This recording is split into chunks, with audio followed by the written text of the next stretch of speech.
Hello friend, आपका स्वागत है हमारे चैनल साइबर एजुकेशन में। फ्रेंड, आज के वीडियो में लोग बात करने वाले हैं Bihar ITI and Bihar polytechnic परीक्षा 2022 के बारे में। फ्रेंड, आज के इस वीडियो के माध्यम से हम लोग कंप्यूटर के टॉप 25 क्वेश्चन देखेंगे जो कि आपके एग्जाम के दृष्टि से सारे क्वेश्चन इंपॉर्टेंट होंगे। सो इस वीडियो को शुरू से लेकर लास्ट तक देखें। साथ ही इस वीडियो को दोस्तों के साथ ज़्यादा से ज़्यादा शेयर कीजिएगा ताकि सभी कैंडिडेट के पास इस वीडियो के माध्यम से सही जानकारी मिल पाए। ठीक है, चलिए हम लोग इस वीडियो को स्टार्ट करते हैं।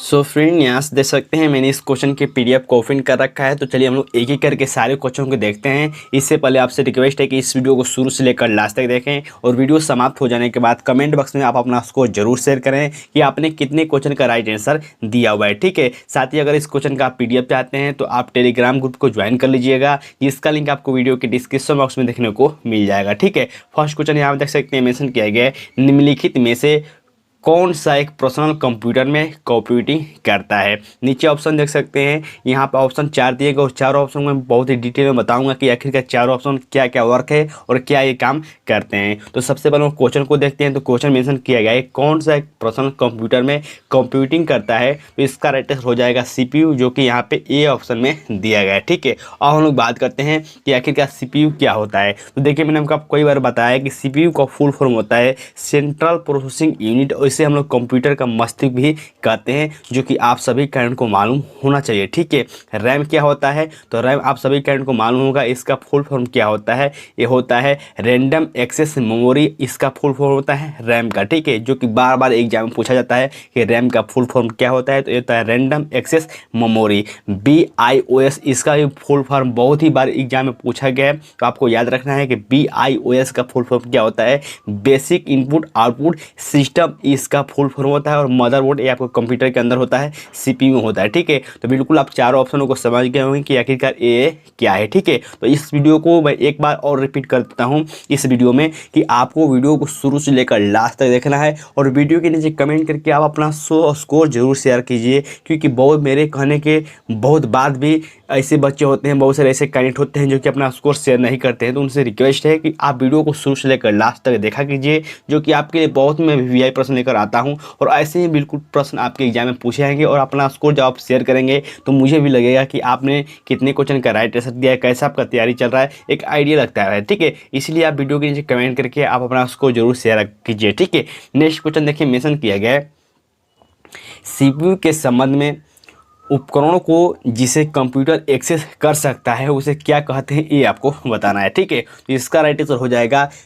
पेरिफेरल्स, जो कि यहाँ से D ऑप्शन में दिया गया है। ठीक है, और बहुत सारे कैंड के ऐसे होंगे जिनको ये क्वेश्चन समझ नहीं आ रहा होगा कि आखिर क्वेश्चन क्या पूछ रहा है। ठीक है, तो देखिए, आपने थोड़ा बहुत भी कंप्यूटर पढ़ा है या फिर बुक के माध्यम से या फिर आपने डायरेक्ट कंप्यूटर चलाया, तो फिर आपको इसके बारे में आइडिया होगा। अदरवाइज आपको थोड़ा टफ लग सकता है, अदरवाइज कोई आपको दिक्कत नहीं होनी चाहिए। ठीक है, अब इसका राइट आंसर D हो जाएगा। पेरिफेरल्स हार्डवेयर क्या है, तो मैंने आपको बताया था, जिसे हम लोग बाहरी भाग से छू सकते हैं, महसूस कर सकते हैं, उसे हम लोग हार्डवेयर कहते हैं। और सॉफ्टवेयर वे होता है जिसे हम लोग छू नहीं सकते हैं, जिसे हम लोग महसूस नहीं कर सकते हैं, वो आपको सॉफ्टवेयर होता है। ठीक है, नेक्स्ट यहाँ में देखिए क्वेश्चन मेंशन किया गया है, मेमोरी आकार और प्रदर्शन के आधार पर किस प्रकार के कंप्यूटर को बिग आयरन के रूप में जाना जाता है। तो ये भी क्वेश्चन बहुत ही इंपॉर्टेंट है, बिग आयरन के रूप में किस कंप्यूटर को जाना जाता है। तो ये हम लोग मेनी फ्रेम कंप्यूटर को जानते हैं बिग आयरन के रूप में। ठीक है, तो बिल्कुल आपको याद रखना है। साथ ही इस क्वेश्चन से एक बात और आपको याद रखना है, यहाँ से डायरेक्ट क्वेश्चन ये पूछा जाता है कि सबसे शक्तिशाली कंप्यूटर कौन सा है। तो सबसे शक्तिशाली जो कंप्यूटर होता है ये आपको सुपर कंप्यूटर होता है, और इसको गणना करने की जो सुपर कंप्यूटर होता है, इसको गणना बहुत ही जल्दी करता है और इसे हम लोग इसीलिए सुपर कंप्यूटर कहते हैं, जो कि आपको एग्जाम में बार बार पूछा जाता है। नेक्स्ट यहाँ देखिए मेंशन किया गया है, भारत का पहला स्वदेशी सुपर कंप्यूटर कौन सा था, कौन सा है, ये आपको बताना है। तो भारत का पहला स्वदेशी सुपर कंप्यूटर यानी भारत द्वारा निर्मित जो सुपर कंप्यूटर वो कौन सा है, तो यह है आपको परम 8000, जो कि यहाँ से ए ऑप्शन बिल्कुल राइट आंसर हो जाएंगे इस क्वेश्चन के। और मैंने आपको बताया अभी कि सबसे शक्तिशाली जो सुपर कंप्यूटर होता है ये आपको याद रखना है। ठीक है, नेक्स्ट यहाँ देखिए मेंशन किया गया प्राचीन गणितीय गणना के लिए इस्तेमाल किए जाने वाले साधन को क्या कहते हैं। जैसे कि हम लोग आज के टाइम पर प्रेजेंट टाइम पर कैलकुलेटर का उपयोग करते हैं गणना के लिए, तो यहाँ पे क्वेश्चन पूछा गया है कि प्राचीन गणितीय समय के अनुसार आपको जो कैलकुलेशन था उसको गणना करने के लिए हम लोग किसका यूज करते थे, वो हम लोग यूज करते थे एबेकस को, जो कि यहाँ से बी ऑप्शन बिल्कुल राइट आंसर हो जाएंगे। ठीक है, इस क्वेश्चन का सिंपल सा मतलब ये है कि जैसे कि हम लोग प्रेजेंट टाइम पर अभी कोई भी गुणा भागा या फिर कोई भी अपना कैलकुलेशन करना होता है तो हम लोग कैलकुलेटर का यूज करते हैं, लेकिन प्राचीन समय में कैलकुलेटर नहीं था, उस समय हम लोग एबेकस का यूज करते थे। क्वेश्चन में यही पूछा गया है। ठीक है, तो बिल्कुल आपको याद रखना है। नेक्स्ट यहाँ देखिए मेंशन किया गया है विंडोज कीबोर्ड में ESC कुंजी का उपयोग नहीं किया जाता है। जब आप कीबोर्ड देखते होंगे तो आपको एक बटन पर ESC कुंजी यानी कि ये लिखा हुआ मिल जाता है, तो आपको बताना है कि ये जो बटन है ये इसमें किसका उपयोग नहीं किया जाता है, ये आपको बताना है। तो देखिए जो बटन होता है ये बहुत ही स्पेशल बटन है और इसका जो उपयोग हम करते हैं किसी भी, जैसे कि अगर कोई भी आप प्रोग्राम चला रहे हैं, कोई भी आप काम कर रहे हैं, उसको अगर बंद करना है तो इसको हम लोग उपयोग में करते हैं। ठीक है, जैसे कि ऑप्शन देख सकते हैं मेंशन किया गया है एक डायलॉग बॉक्स को बंद करने के लिए बिल्कुल इसका उपयोग किया जाता है। नेक्स्ट यहाँ देखिए मेंशन किया गया है एक चुनिंदा कमांड को चलाने में बिल्कुल नहीं किया जाता है। ठीक है, इसीलिए ये जो ऑप्शन है बी ऑप्शन बिल्कुल राइट आंसर हो जाएंगे, क्योंकि जो ESC जो बटन है कंप्यूटर का, ये आपको हर प्रोग्राम को बंद करने के लिए या फिर रद्द करने के लिए किया जाता है। नीचे ऑप्शन देख सकते हैं कमांड को रद्द करने के लिए बिल्कुल किया जाता है। एक चाइनीज ड्रॉप डाउन सूची को बंद करने के लिए इसमें भी किया जाता है, लेकिन कोई भी कमांड को यहाँ पर चलाने के लिए नहीं किया जाता है, इसका प्रयोग बंद करने के लिए किया जाता है। ठीक है, नेक्स्ट यहाँ देखिए मेंशन किया गया है निम्नलिखित में से इनपुट डिवाइस कौन सा है। तो आपको बताना है कि इनपुट डिवाइस कौन सा है। तो मैंने आपको इनपुट और आउटपुट का बहुत सारा कॉन्सेप्ट बता रखा है। हालांकि आपने अगर उस वीडियो को नहीं देखा है तो ये कंप्यूटर का 5वां वीडियो है, मैंने बिहार ITI का प्लेलिस्ट बना दिया है, उस वीडियो को आप देखकर बिल्कुल आसानी से समझ पाएंगे। मैंने बिल्कुल बेसिक तरीके से बताया है कि आउटपुट और इनपुट कैसे आपको डिवाइस पहचानना है। ठीक है, इस क्वेश्चन की बात करें तो क्वेश्चन में मेंशन किया है कि इनपुट डिवाइस कौन सा है, तो इनपुट डिवाइस आपको डिवाइस डिस्क हो जाएगा। ठीक है, अब देखिए हम लोग बात करें प्रिंटर की, तो प्रिंटर एक आउटपुट डिवाइस है। जैसे कि हम लोग कोई भी प्रिंट करते हैं तो बाहर निकलते हैं तो बिल्कुल ये आउटपुट हो गया। ठीक है, मॉनिटर जिससे हम लोग यहाँ पे LCD या फिर VCD कहते हैं, तो VDI कहते हैं, तो ये भी आपको एक क्या होता है जिसे हम लोग अब देखते हैं कंप्यूटर, उसे मॉनिटर कहते हैं। तो ये हम लोग मॉनिटर भी ये क्या है, एक आउटपुट डिवाइस है। ठीक है, नेक्स्ट यहाँ देखिए मेंशन किया गया है निम्नलिखित में से किस उपकरण में जाइरोस्कोप का उपयोग किया जाता है। बहुत ही फेमस क्वेश्चन है। क्वेश्चन में ऐसा किया गया है किस उपकरण में जाइरोस्कोप का प्रयोग किया जाता है, तो ये हम लोग कंप्यूटर माउस में करते हैं। ठीक है, यानी कि यहाँ से बी ऑप्शन बिल्कुल राइट आंसर हो जाएंगे इस क्वेश्चन से। ठीक है, और इस क्वेश्चन से आपको याद रखना है कि कंप्यूटर का जो माउस है, माउस का खोज किसने किया था। डायरेक्ट क्वेश्चन पूछा जाता है और मैंने बताया भी था कि कंप्यूटर माउस का खोज किसने किया था, तो ये आपको डगलस एंजेलो बर्ट के द्वारा किया गया था कंप्यूटर माउस का खोज। ठीक है, टेलीफोन की खोज किसी के द्वारा किया गया था, तो ये आपको ग्राहम बेल के द्वारा किया गया था। टेलीविजन के तो ये आपको जेल बेट के द्वारा किया गया था। तो बिल्कुल आपको आविष्कार से संबंधित कुछ पॉइंट को याद रखना बहुत ही जरूरी है। नेक्स्ट क्वेश्चन यहाँ पर देखिए मेंशन किया गया है निम्नलिखित में से भिन्न विकल्प का चुनाव करें, यानी कि आपको विषम का चुनाव करना है। देखिए बहुत सारे कैंडिडेट करने लगेगा सर ये रीजनिंग का क्वेश्चन तो नहीं है। देखिए रीजनिंग टाइप में है लेकिन ये क्वेश्चन कंप्यूटर का ही है। ठीक है, आपको यहाँ पे बताना है कि जो इन चारों ऑप्शन में से एक और चुनना है, विषम चुनना है। ठीक है, तो इसका जो राइट आंसर हो जाएगा कीवर्ड हो जाएगा। कीवर्ड किस लिए होगा मैं आपको बताता हूँ। ठीक है, देखिए ये जो है बाहरी हार्ड ड्राइव है, ये भी आपको स्टोरेज डिवाइस है। डिजिटल कैमरा ये भी आपको स्टोरेज डिवाइस के रूप में प्रयोग किया जा सकता है। और कॉम्पैक्ट डिस्क भी ये आपको स्टोरेज डिवाइस है। लेकिन जो कीबोर्ड है ये आपको एक इनपुट डिवाइस है। ठीक है, ये हम लोग कंप्यूटर में जो कीबोर्ड यूज करते हैं कोई भी बटन टिपने के लिए, उसे हम लोग इनपुट डिवाइस के रूप में जानते हैं। और जबकि जो तीनों है ये आपको क्या है, स्टोरेज डिवाइस है। इसीलिए यहाँ से बी ऑप्शन जो कीबोर्ड है बिल्कुल अलग हो जाएगा, विषम हो जाएगा। ठीक है, नेक्स्ट यहाँ में देखिए क्वेश्चन मेंशन किया गया है आधुनिक प्रिंटर की गति को मापने के लिए निम्नलिखित में से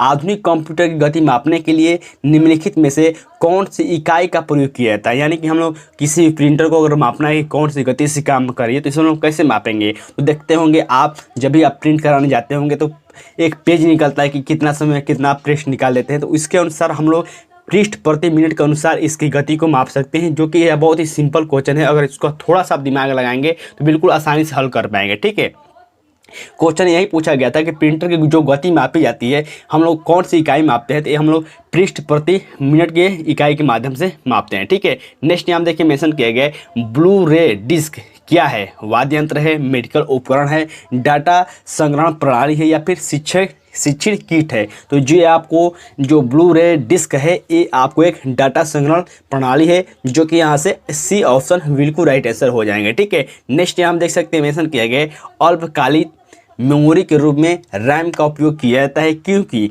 ये परिवर्तनशील है, यह अधिक खर्चीला है, या फिर इसकी क्षमता कम है, या फिर यह प्रोग्राम योग्य है। तो देखिए जो रैम का प्रयोग होता है ये आपको होता है यह परिवर्तनीयशील है। परिवर्तनीयशील क्यों है?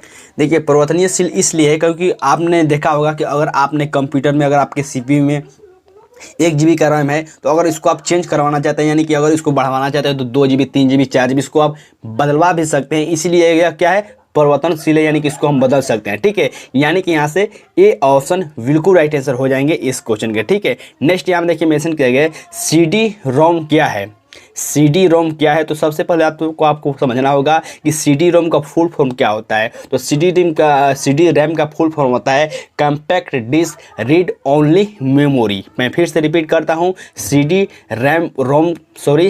रोम है, ठीक है, रैम नहीं है। CD रोम का जो फुल फॉर्म होता है क्या होता है, कभी कभी आपके एग्जाम में पूछे जाते हैं, तो आपको याद रखना है compact disc read only memory इसका फुल फॉर्म होता है। और पूछा जा रहा है क्या है, तो ये है कि स्टोरेज डिवाइस है। ठीक है, जो कि यहाँ से डी ऑप्शन बिल्कुल राइट आंसर हो जाएंगे। नेक्स्ट यहाँ पे देखिए मेंशन किया गया निम्नलिखित में से कंप्यूटर मेमोरी का सबसे बड़ा साइज कौन सा है। तो आप सभी कैरेंट जानते हैं कि एक MB बराबर कितना होता है। सिंपली आप 1 MB बराबर समझिए कि 1 MB बराबर होता है 1024 KB। आप सभी कैरेंट जानते होंगे कि होता है 1024 KB बराबर 1 MB। देखिए मैं वीडियो के स्क्रीन पे एक स्क्रीनशॉट लगा रहा हूँ, यानी कि डिस्प्ले पे मैं एक स्क्रीनशॉट लगा रहा हूँ, इसको आप स्क्रीनशॉट ले लीजिए, साथ ही मैं टेलीग्राम ग्रुप में डाल दूंगा। यहाँ से बार बार क्वेश्चन पूछे जाते हैं कि 1 GB बराबर कितना MB होता है, 1 GB बराबर कितना TB होता है, ऐसे करके बार बार क्वेश्चन पूछे जाते हैं, जो कि आपको याद होना चाहिए। और इसको आप एक बार अगर याद नहीं है तो फिर लिख कर अगर रिवाइज कर लेते हैं तो फिर लंबे समय तक आपको याद रहेगा। ठीक है, इसका जो राइट आंसर हो जाएगा एटा बाइट। ठीक है, जो कि यहाँ से बी ऑप्शन बिल्कुल राइट आंसर हो जाएगा। और ये जो मेमोरी का सबसे बड़ा इकाई है निम्नलिखित में से, यानी कि जो यहाँ पे ऑप्शन दिया गया है उससे अनुसार। ठीक है, मैं यहाँ से एक और क्वेश्चन यहाँ पे बता देता हूँ, जैसे कि देखिए मेंशन किया गया निम्नलिखित में से सबसे छोटी इकाई की मेमोरी का नाम बताइए। यानी कि अब यहाँ पे देखिए 4 ऑप्शन जो दिए गए हैं, आपको बताना है कि सबसे जो छोटी इकाई है वो कौन सी है।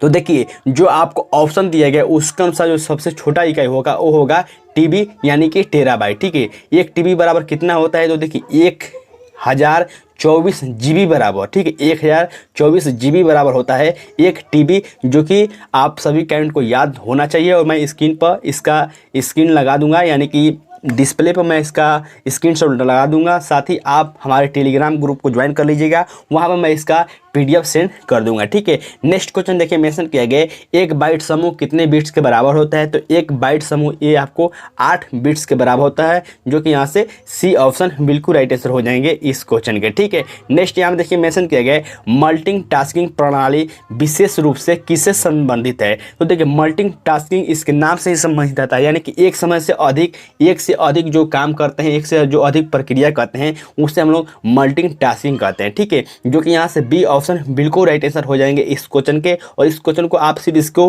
पढ़कर ही समझ सकते थे। नेक्स्ट यहाँ देखिए मेंशन किया गया इनमें से कौन सा क्षेत्रफल के मामले में सबसे बड़ा नेटवर्क है। देखिए बहुत ही इंपॉर्टेंट क्वेश्चन है, इनमें से कौन से क्षेत्रफल के मामले में सबसे बड़ा नेटवर्क है। तो इसका राइट आंसर हो जाएगा इंटरनेट, जो कि यहाँ से डी ऑप्शन बिल्कुल राइट आंसर हो जाएगा। बहुत सारे कैंडिडेट के कन्फ्यूजन हुआ कि इसको भी क्लिक कर देंगे, जो कि पूरी तरह से गलत हो जाएगा। ठीक है, साथ ही आपको याद रखना है कि इंटरनेट को हम लोग हिंदी में क्या कहते हैं, तो इससे हम लोग सूचना राजपथ कहते हैं। क्या कहते हैं, इंटरनेट को हम लोग हिंदी में सूचना राजपथ कहते हैं। यहाँ से भी डायरेक्ट क्वेश्चन पूछे जाते हैं।